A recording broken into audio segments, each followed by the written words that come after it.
Agora a gente vai falar de algumas baterias que a gente utiliza. Baterias é como se você tivesse várias pilhas em série. Para que a gente vai ter várias pilhas? Ou para você aumentar a voltagem, ou para você aumentar a carga. Então, essa primeira bateria que a gente tem aqui é uma bateria chamada de chumbo ácida. Corrigir aqui o nome. A bateria chumbo ácida é a bateria automotiva, que é utilizada no carro e nas motos. Então, você vai ter a reação do cátodo, é essa, a reação do ânodo. Então, isso aqui vai ser utilizado para produzir a corrente elétrica. E aqui vai ser o que demanda normalmente a maior quantidade de ácido sulfúrico produzido pela indústria. Aqui a gente já vai ter uma pilha mais comum, que é a pilha alcalina. A pilha alcalina no cátodo ela vai funcionar com o dióxido de manganês reagindo com água e no ânodo o zinco reagindo com os íons hidroxila. Então o nome alcalino vem justamente dessas hidroxilas que tem aqui, porque o meio é básico. Antes das pilhas alcalinas, as pilhas normais, elas geravam gás como produto de reação separada. E esse gás ele acabava ficando entre os eletrodos, fechando a corrente antes do esperado. Então, por isso que a pilha normal ela dura menos do que uma pilha alcalina, porque a pilha alcalina não tem esse problema de formação de gás. Aqui é a bateria de lítio. A bateria de lítio ela tem várias aplicações. Ela pode ser utilizada em computador, calculadora, pode ser utilizado em marca-passo. Nada mais é do que o lítio sendo carregado num eletrodo e sendo descarregado no outro. Aqui no eletrodo do cátodo, o lítio ele vai estar num óxido de cobalto e ele vai migrar para um eletrodo que contém carbono. Então, isso aqui vai gerar esse potencial do lítio. A outra bateria que a gente tem é chamada de célula combustível, que é quando você tem hidrogênio reagindo com oxigênio produzindo corrente elétrica. Então, no cátodo, você vai ter a oxidação do hidrogênio e no ânodo você vai ter a redução do oxigênio e no final você tem água como produto. Essa aqui ela é uma bateria bem interessante porque ela não é poluente. Você tem o hidrogênio e tem o oxigênio, que não são poluentes, e o produto de reação dela é água, que também não é poluente. Se a gente for comparar a densidade de energia dessas baterias, aqui tem a maior densidade de energia por volume ou por massa, é a pilha de íon lítio. Então, como ela tem uma quantidade muito grande de carga pela massa dela, permite que ela tenha um tamanho mais reduzido do que em relação às outras e ela dure mais também. Então, é por isso que ela vai ser utilizada, por exemplo, no marca-passo. Porque quando você tem um marca-passo, você vai precisar de uma bateria para alimentar esse marca-passo. E você não pode ficar operando todo o tempo a pessoa para trocar a bateria. Então tem que ser uma bateria que dure mais. É aí que entra a bateria de lítio. Agora a gente vai começar a falar de eletrólise. Eletrólise são processos que você vai utilizar a energia elétrica para forçar uma reação química não espontânea. Então, a eletrólise ela pode se classificar de duas formas. A eletrólise ígnea, que é quando você tem um determinado sólido e você derrete ele para formar a eletrólise, e tem uma eletrólise conhecida como eletrólise meio aquoso, onde ela vai ocorrer com o solvente utilizando água. No caso da eletrólise ígnea, por exemplo, quando você pega o cloreto de sódio, sal de cozinha, você derrete ele e passa ele pela corrente elétrica, você vai formar no ânodo o cloro gasoso e no cátodo você forma o sódio metálico. Então, nesse caso, os sinais são diferentes. Enquanto que na célula galvânica o ânodo é negativo e o cátodo é positivo, aqui vai ser o contrário. Para qual eletrodo cada íon vai migrar? Ora, se o ânodo é positivo, ele vai atrair os íons negativos. Se o cátodo é positivo, ele vai atrair os íons positivos. Então, lembre-se sempre que os opostos se atraem. Uma coisa que não muda, independente de ser célula galvânica ou célula eletrolítica, é que no cátodo você sempre vai ter o processo da redução. Isso não varia. E no ânodo você vai ter o processo da oxidação. A eletrólise meio aquoso, você vai ter já uma mistura de substâncias e isso vai gerar uma competição para quem oxida e para quem reduz. No caso aqui a gente tem a eletrólise da água. Você coloca aqui, por exemplo, o sulfato de sódio e o sulfato de sódio ele só vai servir para conduzir corrente elétrica por dentro da água, porque a água sozinha ela não consegue conduzir. Então, nesse caso, o sulfato de sódio ele funciona só como condutor. Ele não participa da eletrólise e de um lado você vai gerar hidrogênio e do outro você vai gerar oxigênio. Foi aqui que foi comprovado que a fórmula da água, contrariando o John Dalton, era H2O, porque o volume de hidrogênio formado era o dobro do volume de oxigênio. Então, foi comprovada aqui a hipótese de Avogadro. Professor, se eu tiver uma eletrólise meio aquoso, como é que eu sei quem é que vai reduzir e quem é que vai oxidar, se houver uma competição, já que é uma mistura? Então, aqui você tem uma tendência de descarga. Elementos da família 1A têm tendência a perder os elétrons mais forte do que os elementos da família 2A, que, por sua vez, eles vão ter uma tendência mais forte a perder os elétrons que elementos da família 3A, que vão ter uma tendência maior do que o hidrônio, que tem uma tendência maior do que os outros metais. Já os ânions, os elementos da família 7A, eles têm uma tendência maior de descarregar, que os ânions não oxigenados, que é maior do que a hidroxila, que é maior do que os ânions oxigenados.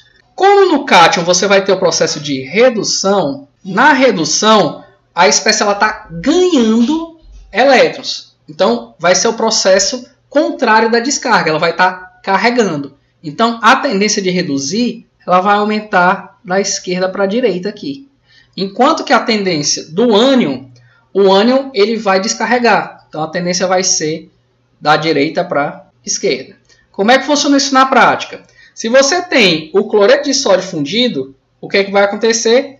Você vai ter como um único cátion o Na+ líquido, porque agora, como você fundiu, não tem como se dissolver em água, mais o Cl- líquido. Então, quando você fizer a operação de descarga, o que é que vai acontecer? O sódio ele vai ganhar um elétron, formando sódio metálico. Isso aqui vai ser no cátodo. E o cloreto ele vai descarregar, formando Cl2 gasoso mais elétron no ânodo. Se eu fizer o balanceamento, você vai ter aqui, no caso, 2 cloretos para formar um cloro, recebendo 2 elétrons. Então, como aqui é uma eletrólise ígnea, porque você está partindo de um produto sólido, você não tem competição. Então, o cátion carrega, formando a sua forma reduzida, e o ânion ele vai descarregar, formando uma forma oxidada. Já no caso, quando a gente tem o NaCl aquoso, o que é que a gente vai ter? A gente vai ter 2 cátions. Professor, 2 cátions, quem são? A gente vai ter o Na+ aquoso e vai ter o H+ da água. Lembre-se que a água ela se auto-ioniza, então ela vai produzir o Na+. No caso dos ânions, quem são os ânions que a gente tem? A gente vai ter o cloreto aquoso e vai ter a hidroxila. Então a gente vai ter a competição entre 2 cátions e 2 ânions. Quem é que vai ganhar? Vamos olhar aqui. Olhar para o cátion. Quem é que tem a preferência de reduzir? É o sódio, que é da família 1A, ou é o hidrônio, o H+? Então, nesse caso, como é da esquerda para a direita, a tendência é do hidrônio. Então, o hidrônio vai reduzir. E no caso do ânion, quem é que vai descarregar? É o elemento cloro, que é da família 7A, ou é a hidroxila? Vai ser o cloro. Então, quem são os produtos esperados? No caso da redução do H+, vai ser o quê? 2H+, é só você olhar naquela tabela de oxirredução, mais 2 elétrons, formando H2 gasoso, que é justamente o eletrodo padrão de hidrogênio, né? A semi-reação dele. E no caso o cloro descarrega. Você vai ter 2Cl- aquoso, formando Cl2 gasoso, mais 2 elétrons. Então, respondendo a pergunta, quem são os produtos esperados? Você vai ter H2 gasoso, você vai ter cloro. Professor, o que foi que sobrou lá dentro? A gente tem que ter o que sobrou, né? Se o hidrogênio é gás e o cloro é gás, eles vão sair de solução. O que foi que sobrou dentro? Vai sobrar dentro hidróxido de sódio. Então é por isso que a solução ela fica básica. Beleza? Com relação à massa e à carga durante uma eletrólise, elas vão ter uma relação. Na física, a gente sabe que a carga ela é a corrente vezes o tempo. Só que na química, a carga vai ser o número de mol vezes a carga que o mol carrega, que é a constante de Faraday. Então daqui a gente tira o quê? Que se o número de mols vezes a constante de Faraday é a carga, então eles vão ser a corrente vezes o tempo. Então, se eu pegar isso daqui, eu posso dizer que o número de mol de elétrons que vão participar de uma eletrólise, ele vai ser a corrente vezes o tempo dividido pela constante de Faraday. Tranquilos? Então, voltando aqui. Vamos olhar agora as unidades. A corrente elétrica ela vai estar em ampere. O tempo ele vai estar em segundos.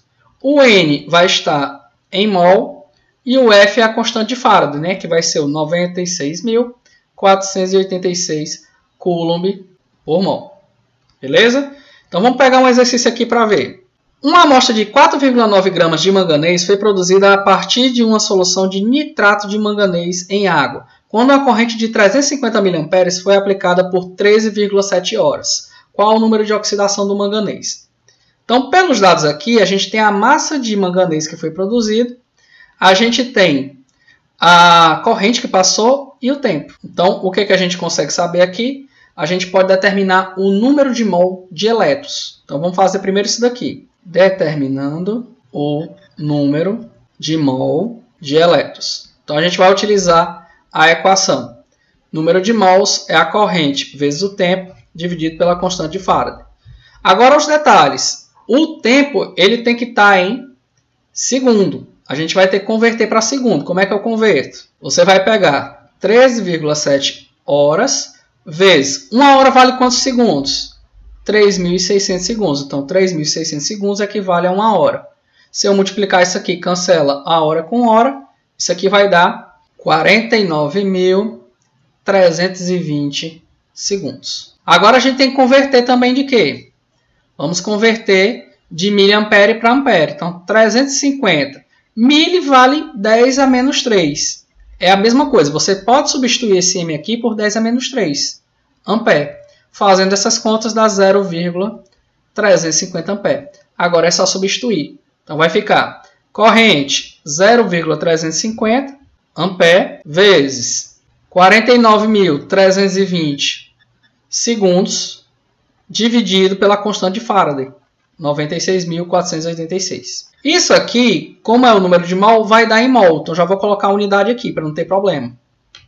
Então já sabe que vai ter esses cancelamentos aqui. Se você duvidar, você pode fazer, não tem problema. Mas só para ganhar tempo, quanto é que vai dar?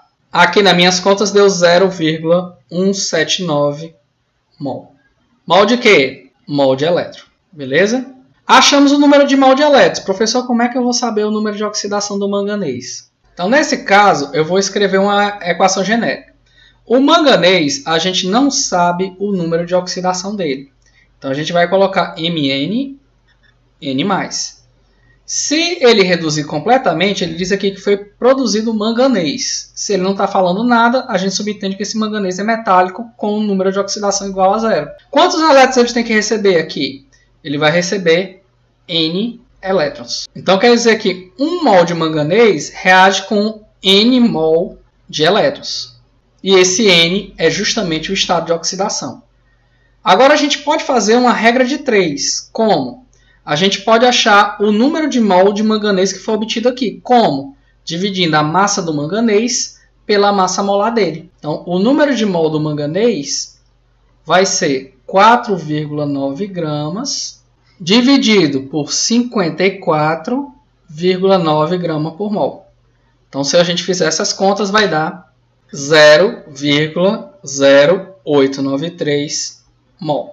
Então, essa quantidade aqui vai depender de quê? 0,179 mol, que é justamente a quantidade de elétrons que a gente viu que percorreu o circuito na eletrólise. Então, agora a gente só fazer a regra de 3. Vai ficar esse vezes esse e esse vezes esse. Vai ficar 0,0893 N é igual a 0,179. Então, N vai ser igual a 0,179 dividido por 0,0893. Fazendo essas contas, a gente vai encontrar que o N é aproximadamente 2. Portanto, o número de oxidação do manganês vai ser 2+. Beleza? Vamos agora ver o tópico de corrosão. Corrosão é quando você tem um desgaste do material. Ela pode ser ocasionada por vários processos, e um deles são reações de oxirredução, principalmente com o oxigênio da atmosfera. Então, por exemplo, Aqui, quando você tem o ferro ele pode oxidar naturalmente. Pode ser tanto na presença de oxigênio atmosférico, quanto pode ser na presença de água. Água de onde? Da própria umidade do ar ou da chuva. Então, durante esse processo, você vai ter uma reação de oxirredução, onde o ânodo vai ser o ferro se convertendo em ferro 2 e liberando 2 elétrons, e no caso, o cátodo vai ser o oxigênio, que vai reagir com o H+ da água, produzindo água e recebendo 4 elétrons do ferro. Então, é assim que você tem a formação da ferrugem. Professor, e a corrosão é um problema seríssimo. Se você ver, tem problemas de queda de internet. Por quê? Porque a oxidação nos contatos do fio da internet. Você tem a oxidação de transformadores. Aqui em Quixadá é complicado. A minha bicicleta oxidou, certo? Oxidou até a corrente dela, inclusive o cadeado. E é um processo que a gente tem que evitar o desgaste desses materiais que são importantes para a gente. Então, quais são alguns métodos de proteção? Uma delas é chamada de ânodo de sacrifício. Em que consiste esse método? Por exemplo, aqui você tem o ferro. Então, o ferro ele vai oxidar. Você tem um potencial de redução dele. Esse potencial vai ser de 0,44 volts negativo. Para evitar que ele oxide, na hora que ele estiver em contato com aqueles agentes que podem gerar a oxidação dele, você pega um fio condutor e conecta ele com um elemento que seja menos nobre. No caso, quem é esse elemento? O magnésio. No momento que você encostar o magnésio aqui, o potencial de redução do magnésio vai ser de menos 2,43 volts. Ou seja, ele tem mais facilidade de oxidar que o ferro. Então, no momento que o oxigênio e o H+, eles tentarem tirar os elétrons do ferro, o magnésio imediatamente vai repor os elétrons, evitando assim que o ferro se desgaste. Então, esse aqui é o método do ânodo de sacrifício. E o que é que vai acontecer com o magnésio, professor? Ele vai se corroendo até acabar. No momento que ele acabar, ele não consegue mais proteger o ferro, aí você coloca outra peça de magnésio. Segundo processo é chamado de galvanização. A galvanização consiste em você fazer o quê? Você pode recobrir um metal com ou um metal que seja mais nobre que ele, ou um metal que seja menos nobre, mas que quando ele oxide, a camada fique impermeável ao ataque de novas espécies oxidantes. Nesse caso aqui, a gente está usando o cobre. Se você pegar um prego de ferro e mergulhar numa solução contendo cobre, imediatamente ela vai ficar castanha, que é a cor do cobre. O cobre, como é mais nobre, ele tem mais dificuldade de oxidar. Então, consequentemente, o que é que acontece? O prego ele vai resistir mais tempo. Outra forma de você fazer isso é você colocar, por exemplo, o zinco. Se você colocar o zinco como cobertura, o zinco, quando oxidar, ele vai formar o óxido de zinco. O óxido de zinco, diferente do óxido de ferro, ele não fragmenta, ele não esfarela. Ele faz uma camada de proteção, chamada de camada de passivação. Ele adere na superfície do metal e impede que o oxigênio entre em contato com o metal do interior. Então, com isso, ele consegue proteger. Então, com isso, a gente encerra a nossa unidade de eletroquímica. Um grande abraço a vocês e bom estudo!